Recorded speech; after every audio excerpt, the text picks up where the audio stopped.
Okay, so I've been playing around with this little PocketGo S30 for the past week or so, and on what I think about it.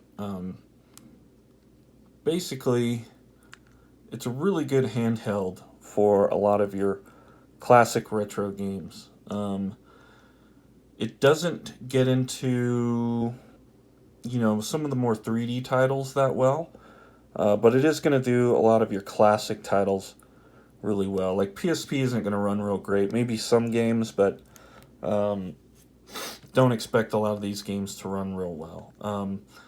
So there've been some issues I've been noting, and one of the biggest issues I've noticed is that saving your games, some of your games are just not going to save with this out of the box the way it is, which kind of really defeats the purpose. If you're going to buy one of these, you know, sure you might play casually, and and that's good enough for you. But if you're trying to play a longer running title where you need save states, and you want to pick it up and come back to it, that's a real bummer. Not all games have this issue, but certainly some, and some of your more notable ones. Like I noticed, The Legend of Zelda for SNES lost my save game after about an hour of playing. So even though it does have a save game feature to it, it doesn't.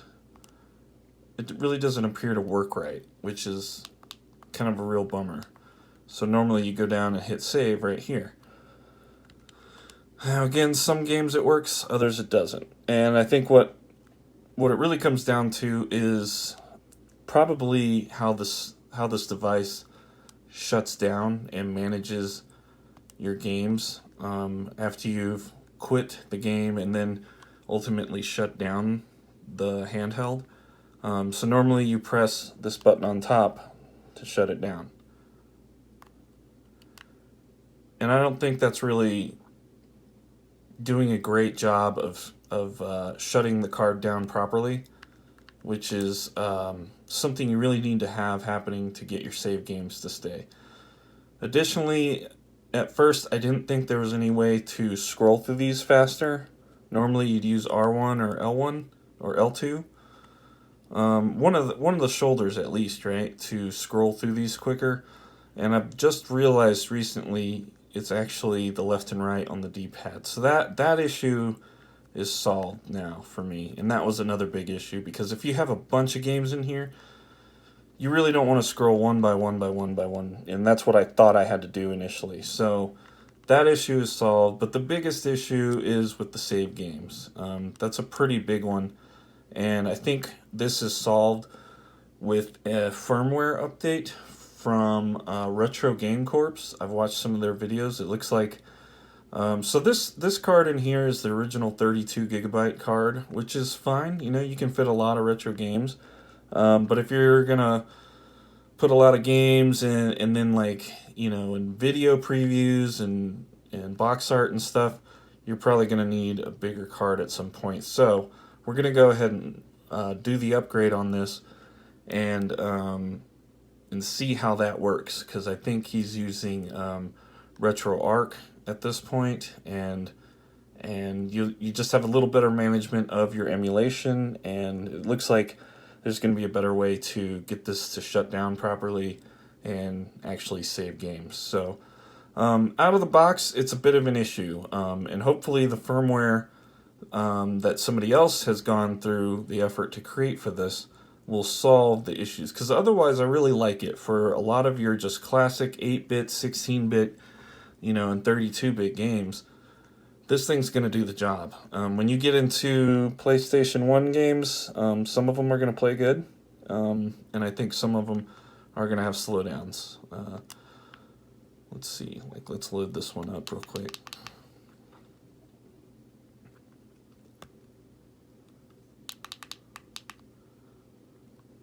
Otherwise, I love the form factor.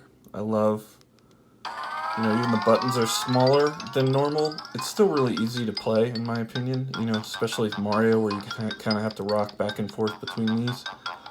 The volume button is real easy to get to. USB-C charging, power button, that's all pretty nice. Analog pad is pretty nice. And I think the one issue is this D-pad is a little hard. It kind of starts to hurt your thumb after a while. It needs to be a little softer with maybe some texture like some of the original SNESs had. So we'll try a little Crash Bandicoot here.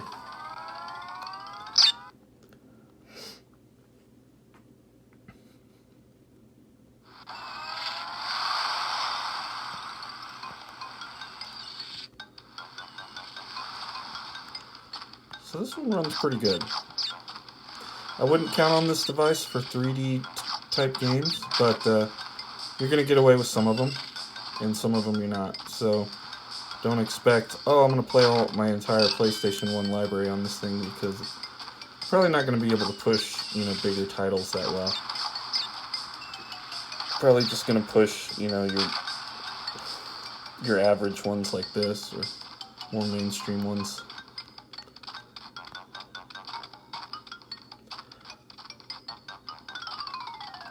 So yeah, that works.